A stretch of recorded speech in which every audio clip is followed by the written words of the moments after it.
Siang dan salam sejahtera untuk kita semua. Mudah-mudahan tidak bosan-bosannya para penghapus huruf C. Para penghapus huruf C ya harus dihapus huruf C-nya karena jadi CPNS di masanya teman-teman tidak seperti di masanya saya. Kalau di masanya saya masih dikasih waktu sampai 2 tahun, tapi kalau di teman-teman itu masa percobaannya 1 tahun dan 1 kali kesempatan gitu ya. Jadi kalau yang memang sudah jalan ikhtiarnya menjadi PNS, menjadi ASN, segera hapus huruf C-nya begitu ya. Karena ibu mertua di sana nungguin huruf C-nya dihapus. Yang sudah, yang sudah apa? Yang sudah ya jangan nyari lagi gitu ya. Oke, baik. Terima kasih banyak sudah baca tugas-tugasnya, sudah dengerin tugas-tugasnya. Sedikit melamun, saya jauh ke sana gitu ya. So, saya membayangkan apa teman-teman peneliti nantinya mendiseminasikan hasil risetnya dalam sebagai YouTuber, sebagai selebgram, sebagai apa lagi ya. Saya ngebayangin seperti itu ya. Jadi tidak nunggu publikasi di QQ, karena nunggu QQ bisa jadi 1 tahun ke depan, bisa jadi sudah lewat tahun gitu ya. Tetapi kalau dalam bentuk yang lebih progresif di media sosial kayaknya jauh lebih cepat. Baik, kita akan mengawali sesi siang ini di pembelajaran agenda 2 seperti biasanya. Oke, ini sinkronus 2 waktunya sampai setengah 3, tetapi ada di jam yang sangat rawan, rawan berganti frekuensi ya, rawan berganti frekuensi gitu ya. Karena apa? eh, Karbohidrat yang dirubah menjadi glukosa dan akhirnya apa bisa tertidur lah dengan nyaman begitu ya. Baik, rekan-rekan semuanya, saya komando, saya ambil alih, duduk siap gerak. Marilah kita menyanyikan lagu Indonesia Raya.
Duduk, istirahat, gerak. Baik, sesi pagi ini lumayan ya. Materinya sudah kepotong libur seminggu. Libur seminggu, ya libur 1 hari Minggu begitu. Eh, Coba di review yang sebelumnya. Tetapi kenapa Pak harus menyanyikan lagu Indonesia Raya terus-menerus? Eh, Dalilnya gitu ya, dalilnya. Dalilnya adalah eh, kekasih akan menyebut nama kekasihnya, begitu ya. Dalilnya itu. Kenapa? Dan itu tertulis di dalam bela negara. Bela negara disampaikan salah satu poinnya adalah nilainya yaitu cinta tanah air. Jadi kalau Anda cinta, maka kalimat berikutnya adalah seorang kekasih akan menyebut nama kekasihnya dalam keadaan sadar maupun tidak sadar begitu ya. Jadi yang suka ngigo menyebut nama orang lebih dari 3 kali, dari apa yang pernah saya pelajari dalam psikologi perkembangan, itu sudah merasuk ke dalam lubuk sanubari yang paling dalam gitu ya. Oke, jadi kalau ngigo coba di CCTV, Anda ngigonya ngomong siapa begitu ya. Oke, baik. Review di agenda 2 ini eh, yang jelas berakhlak begitu ya. Sebelumnya. Jadi kita akan sebut bersama-sama. Bernya apa? Boleh? Berorientasi Berorientasi pelayanan. pada Orientasi pelayanan. pelayanan. Pelayanan. Haknya Akuntabel. Haknya akuntabel. Terus kaknya, Kompeten. Kompeten. haknya Harmonis. harmonis. harmonis. L-nya Loyal. Loyal. loyal. Terus kemudian Ada. hak lagi Adaptif. Adaptif. adaptif dan yang Kolaboratif. terakhir Kolaboratif. kolaboratif. Baik ya. Jadi itu poin-poin pentingnya. Terus kemudian ada kata-kata afirmasi. Ini juga kata-kata afirmasi, siap-siap apa yang kira-kira jadi kata-kata afirmasinya begitu ya. Di berorientasi pelayanan, definisinya atau kata kuncinya apa saja? Ada 3. Kata kuncinya apa? Yang menyatakan berorientasi pelayanan? Respon, Oh, responsif. responsivitas, begitu ya. Apalagi? Kua, kuali, Oh, kualitas pelayanan. kualitas. Kata kuncinya ya ada 3. Satu lagi adalah kepuasan. Jadi Puasan. kalau dalam kata kuncinya berorientasi pelayanan itu ada responsif, terus berorientasi pada kualitas dan berorientasi kepada kepuasan, Anda sudah melakukan berorientasi pada pelayanan. Oke, yang kedua yaitu terkait dengan akuntabel. Akuntabel berbicara tentang apa? Integritas. Integritas ya. Integritas itu apa sih? Sesuatu yang mengawang-awang menurut saya. Integritas kalimat pertamanya adalah satunya kata dan perbuatan lah begitu ya. Jadi kalau kita kadang-kadang menemukan kok ngomongnya apa, jadinya apa begitu ya. Kalau anak sekarang bilangnya apa? Labil begitu ya. Kalau labil itu berarti tidak punya integritas. Oke. Kemudian selain integritas dia konsisten. Ya, kita berusaha sekonsisten mungkin begitu ya. Walaupun kadang-kadang hidup harus agak belok sedikit, tapi balik lagi ke track. Oke, dapat dipercaya. Ini poin penting dalam akuntabilitas ya. Jadi kalau Anda sudah dipercaya dan itu menurut saya harga yang mahal ya. Kepercayaan Anda pernah mengalami, Anda percaya pada seseorang dan ketika rusak selesai ya. Saya pikir rata-rata begitu selesai gitu. Anda mau ngomong apapun berat bagi saya untuk ngasih kepercayaan lagi. Tetapi ketika Anda dipercaya dan amanah begitu itu luar biasa. Oke, yang selanjutnya adalah transparan gitu ya. Jadi kata kunci dari akuntabel itu kalau Anda menutup-nutupi sesuatu atau ada hal yang ditutupi Anda sudah tidak akuntabel begitu ya. Sudah tidak bisa diuji eh, ke keasliannya atau kejujurannya lah begitu orisinalitasnya. Oke, next kita lanjut lagi ke kompeten. Kata kunci kompeten apa? Kinerja terbaik, sukses, keberhasilan, learning agility dan ahli di bidangnya. Ya, jadi tidak mungkin tiba-tiba teman-teman di sini yang tidak ada kaitannya dengan ilmu politik ngomong politik. Nah, kalau misalnya Mas Resta ngomong politik, saya akan bilang Mas Resta 2 pilihan. Satu komentator politik, yang kedua netizen politik begitu ya. Kalau ahli politik berarti kan sampai doktornya harus ilmu politik begitu ya. Nah, itu yang jadi catatan. Ya, hari ini hari yang orang bisa nge-branding apa saja ya. Hari ini orang yang bisa nge-branding apa saja. Misalnya Mas Ibrahim. Mas Ibrahim saya bikin testimoni. Setelah saya ketemu Mas Ibrahim dan saya dapat ramuan dari Mas Ibrahim, hasilnya luar biasa. Itu kalau di koran-koran ibu kota selesai itu ya. Gitu. Tapi tetangganya bilang, perasaan Mas Ibrahim nggak ada tuh buka praktek gitu ya, misalnya seperti itu akan terjadi seperti itu ya. Jadi eh, bedakan dengan hal yang lain. Keberhasilan dan sukses, walaupun kata sukses itu sangat relatif dengan versi dan kriteria masing-masing begitu ya teman-teman semua. Oke, terus kemudian harmonis. Nah, kata kata kunci dari harmonis adalah peduli, yang kedua adalah perbedaan, yang ketiga adalah selaras, ya. Jadi harmoni harmoni itu agak berat karena harus memadukan nada yang berbeda di dalam harmoni begitu ya. Nah, ini yang kadang-kadang sulit. Teman-teman dan rekan-rekan semua, kadang-kadang kita menginginkan orang menjadi apa yang kita inginkan. Padahal sejatinya orang tidak bisa mengikuti apa yang kita inginkan. Yang ada adalah kita menyesuaikan dengan kondisi yang ada dan harmoni di dalam perbedaan gitu ya. Itu kira-kira terus kemudian eh, loyal itu berbicara tentang komitmen, dedikasi, kontribusi, nasionalisme dan pengabdian. Jadi saya akan bilang loyal itu sangat dekat dengan cinta, begitu ya. Kenapa? Karena orang yang sudah jatuh cinta, hari ini misalnya Mas Halim jatuh cinta kepada seseorang begitu ya. Ketika ditanya Mas, ditunggu jam 12 malam, rasa takut itu hilang seketika. Yang biasanya kalau pada Isa sudah aduh gitu ya, hilang seketika pokoknya.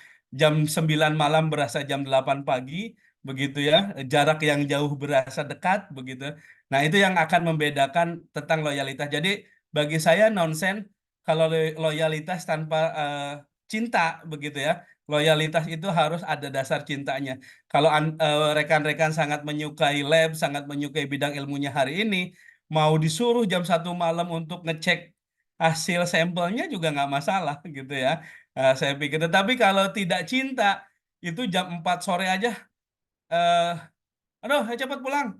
Bis jemputan nih, bis jemputan gitu ya. Udah ribut aja gitu ya. Tapi kalau sudah namanya cinta apapun tidak ada masalah dan kata Sujiwo Tejo juga diungkapkan, cinta itu tidak perlu berkorban, begitu ya. Karena yang kalau Anda sudah merasa berkorban, maka Anda sudah bertransaksi ya, bukan lagi cinta begitu. Itu kira-kira ya kalau kata-kata mah bisa dibuat lah gampang. Oke, loyalitas itu kemudian adaptif. Nah, di adaptif nih ada kata inovasi, antusias gitu ya, terus kemudian terhadap perubahan dan proaktif. Jadi poinnya saya akan melihat bahwa orang tidak mungkin adaptif kalau dia tidak loyal, ya. Dia harus punya loyalitas dulu dan loyal tidak akan hadir tanpa rasa rasa cinta. Jadi adaptif itu mau menyesuaikan begitu ya. Ya, yang pernah istrinya hamil kan gitu ya. Tolong beliin jam 9 malam, beliin martabak apa gitu ya. Padahal sudah, aduh pengen tidur gitu ya. Cuman kita harus adaptif gitu ya, sudahlah begitu ya. Disesuaikan saja situasinya. Kira-kira itu gambaran yang sederhananya. Terus kemudian yang terakhir adalah pola kolaboratif, yaitu kesediaan bekerja sama, sinergi untuk hasil yang lebih baik. Rekan-rekan semuanya, bagi saya tidak ada orang yang bisa mendeklar dia kolaboratif sebelum dia adaptif. Kalau orang yang tidak menyesuaikan diri, tidak mungkin dia bisa kolaboratif. Karena syarat dari kolaboratif itu ada kerjasama. Kalau belum menerima dirinya dan orang lain, masalah begitu ya. Nah, barulah di situ bisa kolaboratif. Dan teman-teman masuk di peneliti muda langsung, itu sudah barang tentu akan melakukan penelitian yang sifatnya multidisiplin gitu ya. Dan banyak hal begitu. Dan saya pikir akan terjadi itu. Oke, itu kira-kira poin-poin pentingnya dan ada beberapa hal yang ingin eh, kita diskusikan sehingga menjadi lebih clear begitu ya terkait dengan di agenda 2 ini. Nah, kalau dianalogikan rekan-rekan semua, ini analogi saya menganalogikan sebagai agenda 2 itu atau berakhlak itu seperti sebuah pohon ya. Yang menjadi akarnya dari agenda berakhlak itu adalah berorientasi pelayanan. Pokoknya berkualitas, menghasilkan pekerjaan yang baik, menghasilkan layanan terbaik dan seterusnya. Dan yang menjadi batang berikutnya adalah akuntabel dan kompeten. Ya, dia yang akan membawa saripati makanan ke atas begitu ya, ke daun itu atau ke ranting dan rantingnya itu harmonis. Kalau Anda patahkan rantingnya, maka jangan berharap ada adaptif dan kolaboratif. Harmonis ini harus dibangun, begitu ya. Tidak mungkin kok dia bisa kolaboratif kalau dia tidak harmonis, gitu ya. Harmonis itu kan artinya seseorang mampu apa ya, eh, ngeblend gitu ya, ngeblend di dalam situasi yang mungkin tidak nyaman baginya, begitu. Tetapi dia bisa begitu, dan itu adalah hal yang mahal, ya, hal yang mahal begitu ya. Dan loyalitas itu adalah eh, kalau bahasanya yang pernah saya baca itu loyalitas itu aroma tubuhmu lah gitu ya. Jadi kalau kamu secara eh, diri itu sebagai loyalis yang kalau dalam tugas apapun penuh dengan keseriusan, dengan rasa tulus, rasa cinta, itu akan terasa ya. Teman-teman pernah bekerja dengan yang tidak tulus nggak? Beda ya. Dengan yang tulus beda loh gitu ya. Eh, Kalau dengan yang tidak tulus itu 1 jam aja seperti setahun. Tetapi kalau dengan yang tulus itu 1 tahun berasa seminggu gitu. Terlalu cepat begitu. Dan itu akan terasa dengan baik. Dan ini adalah analogi pohon dari berakhlak, dan mudah-mudahan buahnya Anda menjadi PNS yang luar biasa, PNS yang perform, PNS yang diharapkan dan diidam-idamkan. Nah, dalam keterkaitan agenda, agenda 2 itu seperti tiang gitu ya, tiang-tiang dari sebuah bangunan yang pondasinya adalah bela negara, kemudian tiang-tiangnya berakhlak, dan yang menjadi naungannya nanti adalah Anda di mana Anda bekerja. Begitu ya. Anda sebagai peneliti maka punya kedudukan dan peran sebagai peneliti. Jangan sampai jadi peneliti terus tiba-tiba jadi apapun karena merasa PNS bisa kerja di mana saja. Tidak. Kita ter kita juga ada tempat dan fungsinya lah begitu kira-kira ya teman-teman semua. Nah, ini kira-kira gambarannya, dan mudah-mudahan ini menjadi satu kesatuan dan pohon itu tertanam jauh di dalam lubuk sanibari rekan-rekan semuanya. Dan ini mudah-mudahan berbuah, berbuah, dan berbuah. Alhamdulillah, saya bangga dengan rekan-rekan CPNS sebelumnya ya, di tahun 2018, kemudian 2021 dan seterusnya, yang sudah sebentar lagi, ada yang sudah profesor, ada yang sebentar lagi jadi profesor, dan saya pikir dari wajah-wajah yang di sini sepertinya sudah ada yang tertulis di Lauhul Mahfud yang akan menjadi profesor riset, amin ya. Kira-kira itu gambarannya rekan-rekan semua. Eh, Mari kita lihat penyajian penugasan dari Learning Journal yang pertama, kedua, terus kemudian video ASN periset begitu ya. Ada yang mau menampilkan atau kita undi secara arisan? Kita undi saja ya kalau begitu. Baik,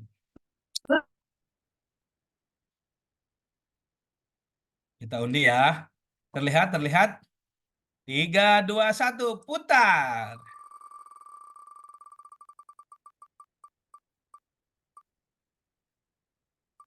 Selamat, Bu Leni, selamat. Mas Halim, ya.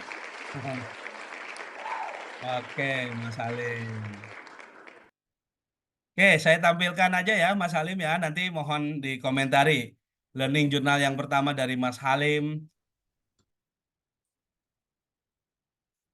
Oke, baik. Sambil menunggu, Mas Halim. Warahmatullahi wabarakatuh. Perkenalkan, nama saya Muhammad Halim Salah. Terdengar nggak sih? Terdengar ya? Sudah terdengar ya? Terdengar, Pak? Bentar. Oh Dengar. ya, terdengar ya. Oke, baik.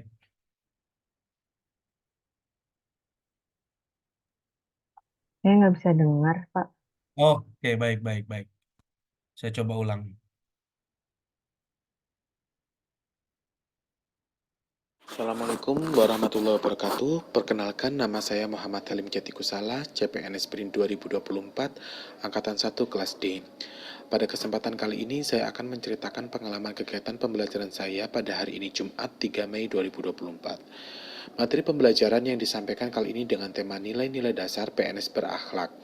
Fasilitator kami pada hari ini yaitu Bapak Alfa Fadila Juliana Rahman mengajarkan kepada kami dengan sangat baik. Materi disampaikan secara rinci dan detail sehingga memudahkan kami dalam memahami substansi materi. Metode pengajaran yang beliau lakukan sangat interaktif, di mana melibatkan keaktifan dari seluruh peserta pembelajaran di dalam kelas. Diskusi aktif selama durasi pembelajaran sangat membantu kami dalam bertukar pikiran serta mempererat komunikasi antar anggota kelompok. Peserta diajak untuk aktif berpikir dan mengutarakan pendapatnya dalam menganalisis serta memahami setiap poin penting nilai-nilai ASN, yakni berakhlak. Dalam penyampaian materi juga diselingi dengan adanya tampilan video-video yang dapat membantu memudahkan peserta dalam memahami materi serta memberikan suasana yang lebih menarik pada proses pembelajaran dan tidak membosankan. Dari materi hari ini, saya menjadi mengerti bahwa sebagai peneliti yang berstatus sebagai pegawai negeri sipil, maka terdapat peran dan tanggung jawab besar yang melekat pada diri kita, di mana kita sudah seharusnya sebagai warga negara Indonesia siap untuk mendedikasikan diri ini demi kemajuan kepentingan negara Indonesia. Tidak hanya sekedar memahami arti berakhlak, namun juga harus siap dan konsisten dalam menerapkan serta mengamalkan nilai-nilai yang terkandung di dalam kehidupan menjalankan tugas peneliti ASN. Pertama, kami harus siap berkomitmen untuk dapat memberikan pelayanan terbaik, menangkap isu dan permasalahan yang terjadi di masyarakat, serta memberikan solusi melalui dunia riset yang memiliki nilai kebermanfaatan bagi masyarakat. Kami juga harus bertanggung jawab dalam melaksanakan tugas dengan jujur, disiplin, serta bersungguh-sungguh dalam riset sebagai bentuk nilai akuntabel. Sebagai peneliti, kita juga harus terus belajar mengembangkan kapabilitas dan kompetensi diri, mengingat ilmu pengetahuan bukanlah suatu hal yang tetap, melainkan terus berkembang. Harmonis menjaga hubungan baik dengan rekan kerja, loyal mendedikasikan diri melakukan riset dengan kebermanfaatan demi kepentingan bangsa dan negara. Sebagai CPNS baru, kita juga harus mampu beradaptasi dengan sistem dan kultur kerja di BRIN yang tentu saja berbeda dari lingkungan sebelumnya. Namun semangat perjuangan dalam riset tetap tidak boleh kendor. Kolaborasi menjadi kunci penting dalam melakukan perkembangan riset. Kolaborasi dapat memperluas kebermanfaatan riset, sumber dana penelitian yang semakin besar, serta dapat meningkatkan kualitas riset Indonesia dan membawa maju untuk dapat bersaing di kancah dunia. Saya rasa sekian yang dapat saya sampaikan. Terima kasih. Wassalamualaikum warahmatullahi wabarakatuh. Baik. Oke, gimana Mas? Waktu bikin suasana kebatinannya, Mas Halim? Kayaknya padat banget gitu ya rangkaian katanya. Saya merasa kok ini TV One, Kompas TV atau CNN. Monggo Mas, silakan. Ya gitu sih Pak, saya mencoba menuliskan aja menyampaikan apa yang Ya. saya pelajari dari materi itu, dan memang sepemahaman saya nilai-nilai itu memang sangat penting dan memang seyogianya sebaiknya kita terapkan gitu di dalam kehidupan kita sehari-hari nanti menjadi peneliti ASN gitu Pak. Ya. Saya Baik, malu sih makasih Pak, ya. suara saya begitu. Ya tapi lumayan lah ya. Jangan-jangan saya sempat berpikir ini apakah dulunya reporter apa gimana gitu ya. Lumayan agak padat karena kan nggak mungkin reporter yang santai durasi lah gitu ya. Oke, baik kita putar lagi. Makasih ya Mas Halim. Luar biasa dan menurut saya sih saya sudah dengar semuanya. Saya pikir agenda 2 sudah beres sebenarnya gitu ya. Oke, eh, selanjutnya kita akan ke Well of Name. Balik lagi kita akan kocok lagi siapa sih sebenarnya yang ke berikutnya begitu. Putar.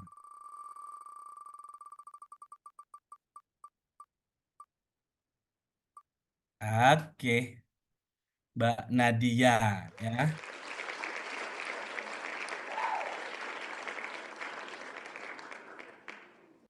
Oke, ke Mbak Nadia. Saya akan putar dulu ya yang Mbak Nadia.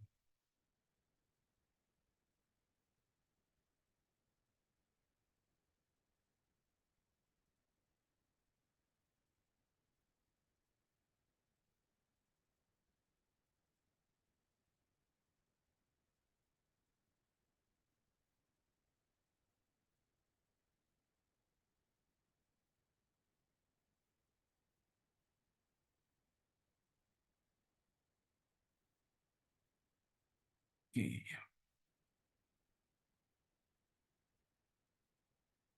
Siap?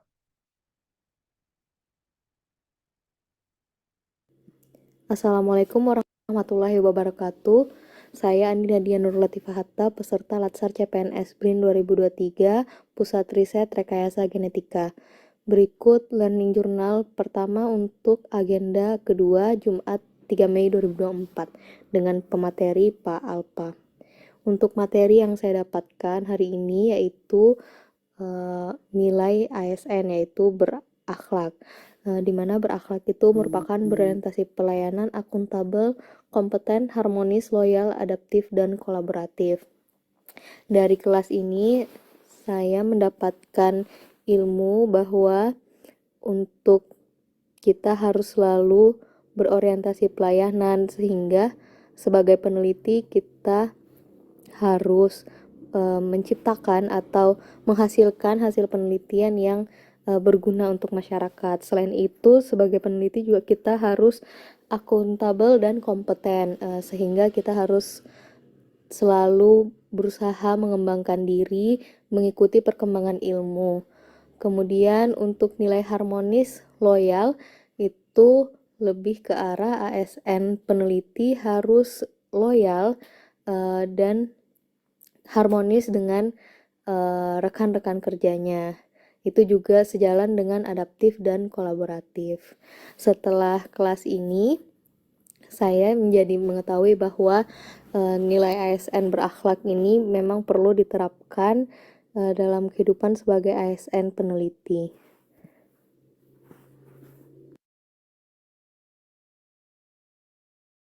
Oke, sudah nih dari Mbak Nadia. Oke, gimana Mbak Nadia? Iya Pak, berhubung saya di sekitar sini nggak ada keluarga yang ASN gitu, jadi saya juga baru tahu bahwa ASN itu ada core value-nya ternyata, dan baru dengar juga, jadi ini sesuatu yang sangat baru bagi saya Pak. Oke, pertanyaan saya. Bagi yang tidak pernah punya preferensi saudara ASN atau keluarga ASN, kaget nggak tuh masuk ke lingkungan ASN tiba-tiba begini? Enggak juga sih Pak. Enggak ya? Oke, baik. Sip, aman. Oke, kita lanjut lagi. Satu kali lagi ya. Siapa yang kira-kira masuk di dalam...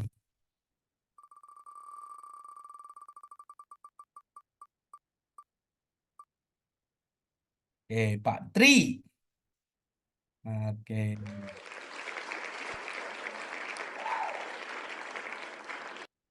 Oke, kita perdengarkan yang Pak Tri ya.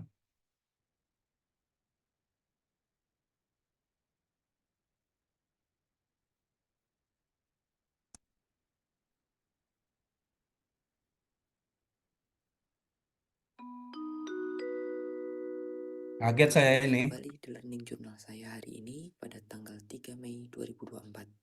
Saya akan berbagi pengalaman pembelajaran saya tentang agenda 2 pada Kurang terdengar Pak, mohon maaf. Ini emang suaranya nggak tahu nih kecil. peran kita sebagai calon PNS Makanya nih dan peneliti di BRIN nanti. kita konfirmasi. Patri, kenapa suaranya kecil? Berakhlak yang merupakan Oh iya Pak, waktu ambil recordingnya sedang rame Pak, jadi saya bisik-bisik gitu Pak. Saya coba udah denoise suara audionya, tapi tetap saja Pak. Saya udah angkat dari Oke, 100% bolehlah ke kalau gitu lebih ceritain dari. apa yang Patri sampaikan di situ. Iya Pak, itu kan yang 3 Mei ya, bukan yang hari ini Pak ya. Bukan yang 3 Mei ya. Ya, kita akan belajar Yang tentang awal. materi berakhlak, kurang lebih konsep atau substansinya sama dengan yang lainnya sebetulnya. Belajar tentang materi berakhlak, saya sampaikan di situ. Sama halnya juga saya orang baru di PNS di keluarga saya, jadi materi tentang nilai-nilai berakhlak ini menjadi salah satu apa namanya gambaran atau momok baru buat saya gitu Pak ya. Itu Ya. karena tidak ada bayangan sama sekali. Sejujurnya saya juga kaget Pak sebagai orang yang baru di PNS begitu, karena ada Ya. banyak sekali administrasi ini itu gitu. Dan ini jadi salah satu nilai yang saya sampaikan, salah satunya nilai yang abstrak tapi kita harus lakukan begitu, karena saya sendiri agak bingung karena tidak ada semacam measurement gitu ya Pak ya. Apa namanya, justifikasinya kalau kita sudah berorientasi pelayanan itu seperti apa gitu. Jadi ya kita pinter-pinter kita mengaknowledge itu sebagai salah satu tindakan dari nilai-nilai berakhlak. Kurang lebih seperti itu Pak yang saya sampaikan. Ya. Jadi betul, saya sepakat dengan Mas Tri ya, gitu posisinya. Jadi berakhlak itu sesuatu yang di bawah permukaan, begitu ya. Seperti seorang kekasih nanya ke kekasihnya gitu, apakah kamu cinta padaku? Ketika dia jawab cinta kan kita nggak pernah tahu sedalam apa dan bagaimana gitu ya. Jadi kalau bahasa yang lebih lanjutnya lagi berakhlaknya PNS ketika Mas Tri bilang saya berakhlak gitu ya. Eh, Kalimat yang paling sederhana adalah kalau saya gitu ya dari dalil-dalil yang ada, kalau mau tanya Mas Tri itu seperti apa, tanya musuhnya. Gitu ya, tanya musuhnya gitu ya. Jadi kalau musuhnya bilang ya dia emang nggak cocok dengan saya tapi dia orangnya baik gitu, itu akan jauh lebih jujur daripada nanya bestinya gitu ya. Kalau bestinya tuh pasti nutupin apapun ditutupin gitu. Nah, berakhlak ini harus muncul dan akan terlihat di dalam apa? Di dalam tindakan. Jadi Mas Tri disebut kompeten, kalau punya publikasi saya akan bilang kompeten. Tapi kalau selama 1 tahun Mas Tri tidak bisa publikasi, bagi saya berarti kan kompetennya dipertanyakan, gitu ya. Yang kedua, kolaborasi. Kalau Mas Tri dalam 1 tahun ini punya research atau joint collaboration dan seterusnya, atau pernah kerjasama dalam hal apa? Saya pikir hari ini kerjasama itu adalah keniscayaan ya. Tidak mungkin lah ngerjain sendiri begitu ya tiba-tiba jadi begitu ya. Apalagi di di jurnal yang Q1, Q2 ya, kayaknya kolaborasi itu jadi aspek penilaian, menurut saya seperti itu. Oke, makasih Mas Tri. Kita akan lanjut ke video ASN gitu ya, sebelum ke learning journal. Ini siapa yang akan kena gitu ya di video ASN. Oke, kita akan putar lagi.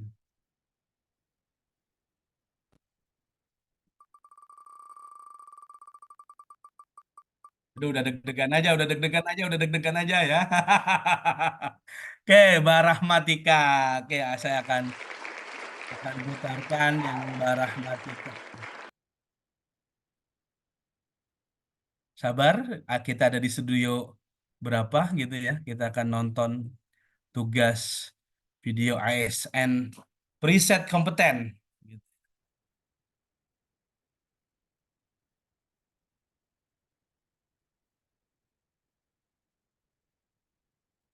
Oke, kita akan tonton bareng-bareng.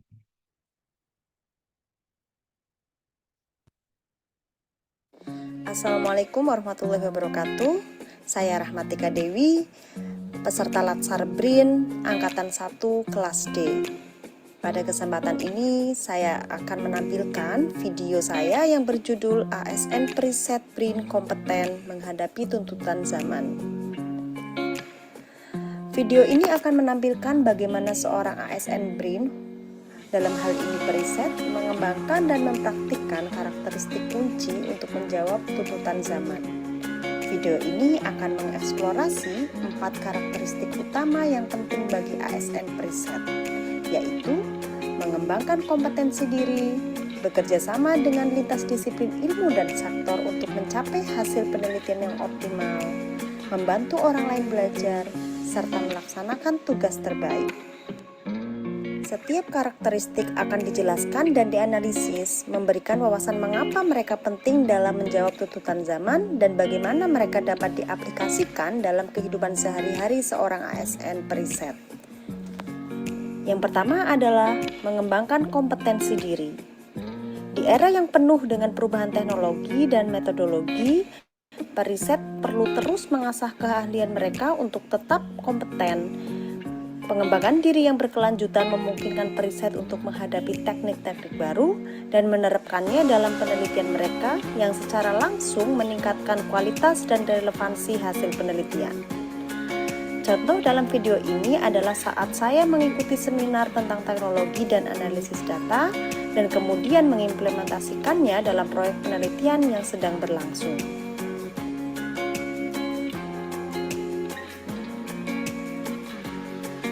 Yang kedua adalah bekerja sama dengan lintas disiplin ilmu dan sektor.